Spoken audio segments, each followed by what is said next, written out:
Hello, मेरा नाम doctor Neeraj रायते है। मैं laparoscopic gastrointestinal and bariatric surgeon हूँ।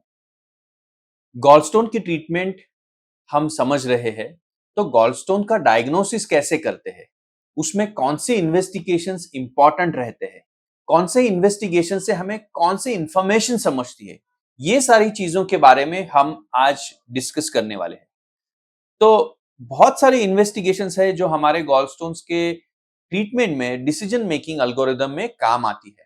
उसमें एक इंपॉर्टेंट इन्वेस्टिगेशन है लिवर फंक्शन टेस्ट।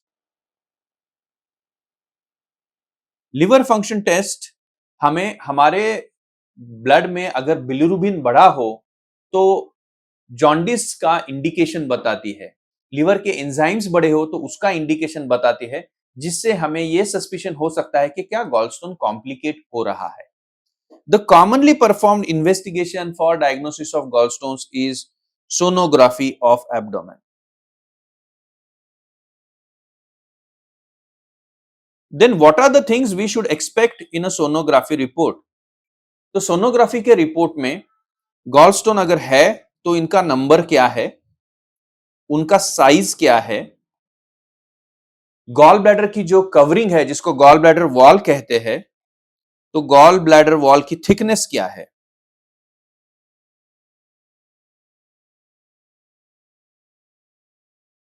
ये सारी इंफॉर्मेशन इंपॉर्टेंट रहती है। उसके साथ साथ क्या गॉलस्टोन में से कोई गॉलस्टोन नीचे कॉमन बाइल डक्ट में स्लिप हुआ है, तो size and description of common bile duct, ये इंपॉर्टेंट है। इसके साथ साथ अगर रेयरली सोनोग्राफी में पता चला तो पैंक्रियास की सूजन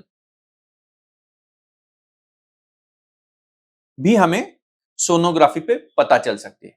तो गॉल ब्लैडर का नंबर, साइज, गॉल ब्लैडर की वॉल का थिकनेस गॉलस्टोन की वजह से होने वाली कॉम्प्लिकेशंस का एंटीसिपेशन कहते हैं। अगर कोई पेशेंट में गॉल ब्लैडर गॉलस्टोन्स के साथ फीवर आ रहा हो तो हम उनका व्हाइट ब्लड सेल काउंट भी करते हैं, जिसे हम हीमोग्राम कहते हैं। तो हीमोग्राम में increased white blood cell count ये इंफेक्शन का साइन रहता है। ऐसे सिचुएशंस में और जहां पे कॉम्प्लिकेशंस एंटीसिपेटेड हो, दो इमेजिंग मोडालिटीज कंसिडर की जाती है, जिसको एमआरसीपी और सीटी स्कैन कहा जाता है। एमआरसीपी बेसिकली बिलियरी ट्री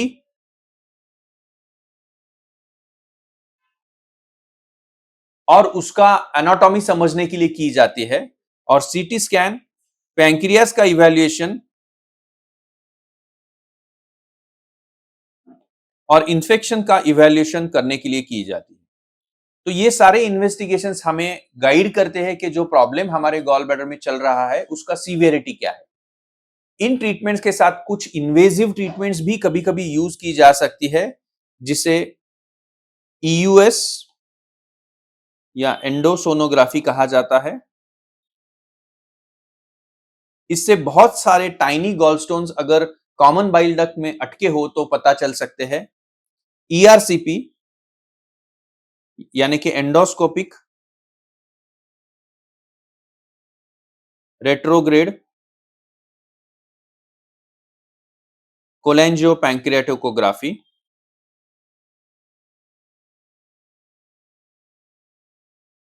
जो अटके हुए स्टोन्स निकालने के लिए काम आती है या बिलियरी ट्री का एनाटॉमिकल इवैल्यूएशन करने के लिए भी काम आती है।